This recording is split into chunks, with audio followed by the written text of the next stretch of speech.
Hi friends, ഇന്ന് നമുക്ക് ഉണക്കമീനും കൊണ്ടൊരു കറി വെക്കാം. ഞങ്ങൾ ഇതിൽ പറയുകയാണെന്ന് വെച്ചെങ്കിൽ പുളിഞ്ചാറ്, തേങ്ങ അരച്ച പുളിഞ്ചാറ് അതാണ് കേട്ടോ. അതിന് വേണ്ടിയിട്ട് ഞാനിവിടെ തളേനാണ് എടുത്തിരിക്കുന്നത്. അത് ചെറിയ ചെറിയ പീസാക്കി വൃത്തിയാക്കി എടുക്കണം. എനിക്ക് ഉണക്കമീനാണെങ്കിലും പച്ചമീനാണെങ്കിലും നന്നായിട്ട് വൃത്തിയാക്കണം. അതിൻ്റെ അകത്തിങ്ങനെ ഒരു കറുത്ത ഇതൊക്കെ ഉണ്ടാവില്ലേ, അതൊന്നും എനിക്ക് കാണുന്നത് ഇഷ്ടമല്ല കേട്ടോ. അങ്ങനെയൊക്കെ ഉണ്ടാക്കിയാൽ കറി എനിക്കൊരു തൃപ്തിയായിട്ട് കഴിക്കാൻ തോന്നില്ല. അപ്പോൾ അതൊക്കെ നന്നായിട്ട് വൃത്തിയാക്കി എടുക്കണുണ്ട്. എന്നിട്ട് നന്നായിട്ട് കഴുകുക.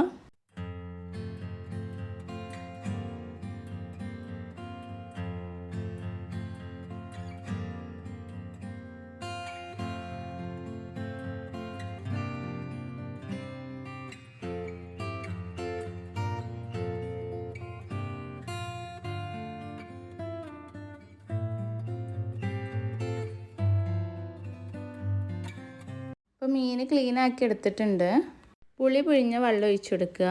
അത്യാവശ്യം നല്ല പുളി വേണം, പുളിഞ്ചാറാണല്ലോ. കുറച്ച് വെള്ളം കൂടെ ഒഴിച്ചു കൊടുക്കുക. എരിവിനനുസരിച്ച് പച്ചമുളക് ചേർത്ത് കൊടുക്കുക. മഞ്ഞൾപ്പൊടി. സ്റ്റൗ ഓൺ ചെയ്യുക കേട്ടോ.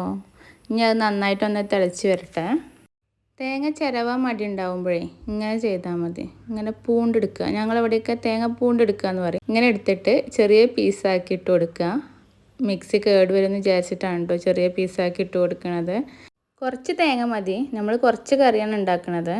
അപ്പോൾ അതിനനുസരിച്ചിട്ട് കറിക്കനുസരിച്ചിട്ട് തേങ്ങ എടുത്താൽ മതി. ഇനി ഇതൊന്ന് ചതച്ചെടുക്കണം.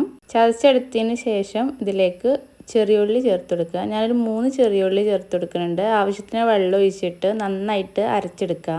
കറി തിളച്ച് വരുമ്പോൾ ഇതിലേക്ക് മീൻ ചേർത്ത് കൊടുക്കുക. ഒന്ന് ഇളക്കി മിക്സ് ചെയ്ത് കൊടുക്കണം. അപ്പോൾ മീനൊക്കെ വേവായി വന്നിട്ടുണ്ട്. ഇനി ഇതിലേക്ക് അരച്ച് വെച്ച തേങ്ങ ചേർത്ത് കൊടുക്കുക.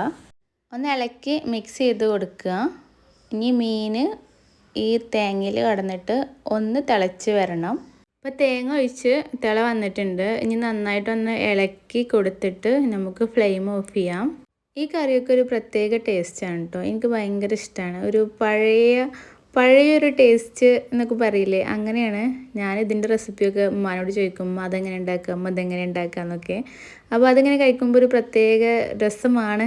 അപ്പോൾ എല്ലാവരും ഒന്ന് ട്രൈ ചെയ്ത് നോക്കുക. താങ്ക്